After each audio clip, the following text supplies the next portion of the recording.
નમસ્કાર. દિવાળી આવે એટલે આપણને એમ લાગે કે બસ એક દિવસનો તહેવાર છે, પણ એવું નથી.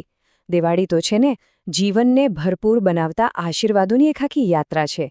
તો ચાલો આજે આપણે એ જ યાત્રા પર નીકળીએ, એના દરેક પડાવને સમજીએ. અને આપણી આ યાત્રાની શરૂઆત થાય છે આ સુંદર શુભેચ્છાથી. આ ખાલી શબ્દો નથી, સમજી ગયા? આ તો એક એવી દિલથી કરેલી પ્રાર્થના છે કે દિવાળીના આ પવિત્ર દિવસો આપણા જીવનમાં સારામાં સારા આશીર્વાદ અને એકદમ નવી શરૂઆત લઈને આવે. તો આ છે આશીર્વાદની ઋતુ.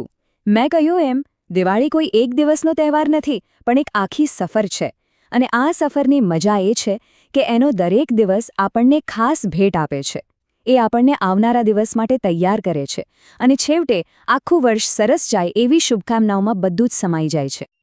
તો દિવાળીના મુખ્ય દિવસ સુધી પહોંચતા પહેલાં એક જાતની તૈયારી કરવી પડે, બરાબર?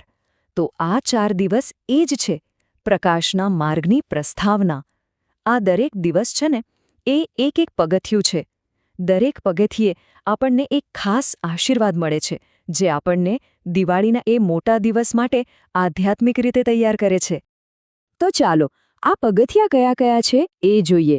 પહેલું છે અગિયારસ, જે આપણને શીખવે છે કે જીવનમાં જે ખરેખર જરૂરી કામ છે એને પહેલાં કરો.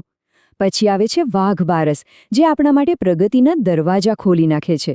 ત્રીજું છે ધનતેરસ, શુદ્ધ ધન મેળવવા માટેનો દિવસ. અને ચોથું કાળી ચોદશ, જે જીવનમાંથી બધો જ કંકાશ અને કલહ દૂર કરે છે. જુઓ, આ ચારેય દિવસ મળીને દિવાળી માટે એકદમ પરફેક્ટ માહોલ તૈયાર કરી દે છે. ઓકે, બધી તૈયારીઓ થઈ ગઈ અને હવે આપણે પહોંચ્યા છીએ આ તહેવારના કેન્દ્રમાં, એના હાર્દ સમાન દિવસે. એ દિવસ જે આપણને દિવાળીનો સાચો મતલબ સમજાવશે. તો દિવાળી એટલે શું? દિવાળી એટલે એ દિવસ જ્યારે આપણા દિલમાં માનવતાનો દીવો પ્રગટે.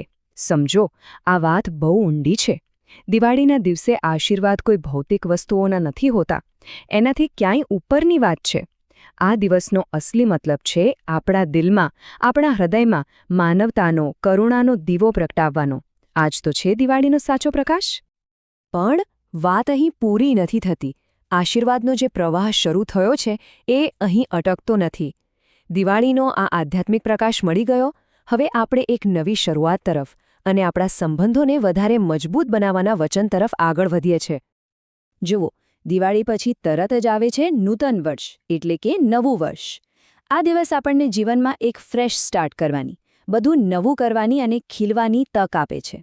અને એના પછી આવે છે ભાઈબીજ. આ તો સૌનો પ્રિય તહેવાર છે, જે ભાઈ બહેનના પ્રેમભર્યા સંબંધને હજુ વધારે મજબૂત બનાવે છે. અને હવે આપણે આ તહેવારોના સિલસિલાના અંતિમ આશીર્વાદો તરફ જઈ રહ્યા છીએ. આ એવા આશીર્વાદ છે જે આવનારા આખા વર્ષ માટે સમૃદ્ધિ અને ઈશ્વરની કૃપાનો એકદમ મજબૂત પાયો નાખે છે. આ છેલ્લા આશીર્વાદો છે ને એ આપણા અંદરના ગુણો અને ભગવાનની કૃપા માટે છે. જુઓ, ત્રીજથી આપણી ત્રેવડ વધે, એટલે કે કામ કરવાની શક્તિ અને સાધન સંપન્નતા વધે. ચોથથી ચતુરાઈ અને સમજદારી વધે. અને પછી આવે છે લાભ પાંચમ, જે દિવસે 5 પરમેશ્વરની એટલે કે 5 દિવ્ય શક્તિઓની કૃપા આપણા પર વરસે છે. આ જ કૃપા તો આખા વર્ષ માટે જરૂરી છે ને. બસ અહીંયા આવીને આખા વર્ષની શુભકામનાઓ પૂરી થાય છે. તો આ જે બધા અલગ અલગ આશીર્વાદ મળ્યા ને, એ બધાનો સાર શું? એ સાર આ એક જ પ્રાર્થનામાં સમાયેલો છે કે આખું વરસ સુખ, શાંતિ, સમૃદ્ધિ, સહકાર અને સારા યોગથી ભરેલું રહે. આ જ છે દિવાળીના તહેવારોની સાચી ભાવના. તો બસ આ જ વિચાર સાથે આપણે અહીં અટકીએ છીએ, પણ જતાં પહેલાં એક સવાલ. આજે આશીર્વાદોની આખી શ્રેણી જોઈ એના પર જરા વિચાર કરજો. આવનારા વર્ષ માટે આમાંથી કયો એવો આશીર્વાદ છે જે આપના માટે સૌથી વધુ અર્થપૂર્ણ છે, સૌથી વધારે મહત્વનો છે?